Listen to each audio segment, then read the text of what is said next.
নমস্কার বন্ধুরা, নবদিগন্ত চ্যানেলের পক্ষ থেকে আপনাদের সকলকে জানাই স্বাগতম। তো বন্ধুরা, আজকে কলকাতা হাইকোর্টে ডিভিশন বেঞ্চে বিচারপতি হরিশ টন্ডন স্যার এবং বিচারপতি প্রসেনজিৎ বিশ্বাস স্যারের বেঞ্চে ঘটে গেল এক প্রাথমিক শিক্ষা পর্ষদের জন্য দুর্ঘটনা বলা যায়। প্রাথমিক শিক্ষা পর্ষদকে ধুইয়ে দিল আজকে ডিভিশন বেঞ্চ। ওএমআর মামলার যে তদন্ত প্রক্রিয়ার কোনো খরচ দিতে পারবে না সিবিআইকে, এমনটা জানিয়ে দিয়েছিল প্রাথমিক শিক্ষা পর্ষদ। সেই বিষয়ে আজকে প্রাথমিক শিক্ষা পর্ষদের ঘুম উড়িয়ে দিল কলকাতা হাইকোর্টের ডিভিশন বেঞ্চ। তো এই বিষয়ে বিস্তারিত আপনাদের জানাবো, আপনারা সম্পূর্ণ ভিডিওটি দেখুন। ভিডিওটি আপনাদের জন্য ভীষণ ইনফরমেটিভ হতে চলেছে। তবে তার আগে বলি, যারা প্রথমবার চ্যানেলটি দেখছেন আপনারা অবশ্যই চ্যানেলকে সাবস্ক্রাইব করে দেবেন এ ধরনের আপডেট সবার আগে সর্বপ্রথমে পাওয়ার জন্য। তো চলুন তাহলে আমরা বিস্তারিত আপডেটটি দেখে নিই। তো বন্ধুরা, আপনারা জানেন যে বিচারপতি রাজাশেখর মান্তা স্যার যখন সিঙ্গেল বেঞ্চে প্রাথমিকের মামলাগুলো দেখছিলেন, সেই সময় তিনি কিন্তু সিবিআইকে নির্দেশ দিয়েছিলেন যে 6 সপ্তাহের মধ্যে এক্সপার্ট টিমের আইটি সেক্টরে যারা এক্সপার্ট টিম রয়েছে তাদের পরামর্শ নিয়ে যে সমস্ত হার্ড ডিস্কগুলো ওএমআর এর সংরক্ষণের জন্য ব্যবহার করা হয়েছিল সেগুলোকে রিট্রাইভ করে সেখানে রিসাইকেল বিনে সমস্ত তথ্য ফিরিয়ে এনে সেগুলোর মধ্যে থেকে অরিজিনাল ওএমআরের তথ্য খুঁজে বের করতে। এবং এই প্রসঙ্গে সিবিআই কিন্তু কন্টিনিউ তাদের তদন্ত প্রক্রিয়া চালায়। অনেক তথ্য তারা উদ্ধার করে। তারা এসবাসুরাই কোম্পানির বন্ধ হওয়া ঘর থেকে বেশ কিছু হার্ড ডিস্ক উদ্ধার করে, আরও বেশ কিছু তথ্য তারা উদ্ধার করে।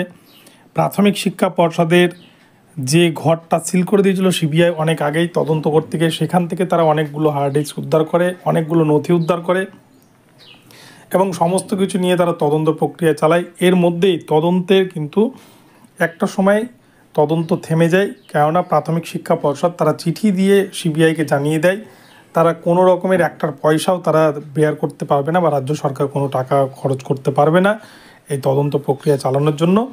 এবং শুধু তাই নয়, তারা এই মামলাটিকে ডিভিশনে চ্যালেঞ্জ করছে এবং সেই জন্য তারা কোনো চ্যালেঞ্জ সিঙ্গেল বেঞ্চের অর্ডারকে মানছে না, এরকম একটা বিষয় কিন্তু তারা জানায় চিঠিতে।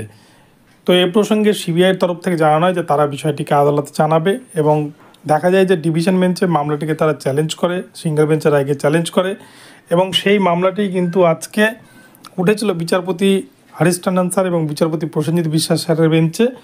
তো সেক্ষেত্রে আজকে বিচারপতি প্রসেনজিৎ বিশ্বাস স্যার এবং হরিশ টন্ডন স্যারের বেঞ্চ বিচারপতি রাজাশেখর মান্তা স্যার তিনি যে নির্দেশ দিয়েছিলেন সেই নির্দেশকেই কন্টিনিউ করার নির্দেশ দিলেন সিবিআইকে।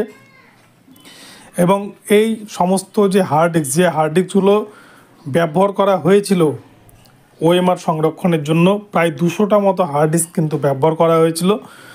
সেই সমস্ত হার্ড ডিস্কের মধ্যে অনেকগুলো হার্ড ডিস্ক প্রাথমিক শিক্ষা পর্ষদ তারা তথ্য লোপাট করার জন্য সেগুলোকে কিন্তু নষ্ট করে দিয়েছে। তার মধ্যে দেখো বেশ কিছু হার্ড ডিস্ক কিন্তু এখনও পর্যন্ত সিবিআইয়ের হাতে রয়েছে।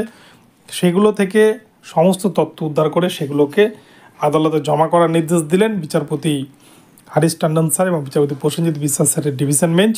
তো এক্ষেত্রে প্রাথমিক শিক্ষা পর্ষদের ঘুম উড়ে গেল এক কথায় বলা যায়। তবে আমার যেটা ধারণা বা পূর্বে যেরকম দেখেছি, প্রাথমিক শিক্ষা পর্ষদ তাদের এগেনস্ট রায় গেলে সেটাকে কিন্তু সুপ্রিম কোর্টে চ্যালেঞ্জ করে।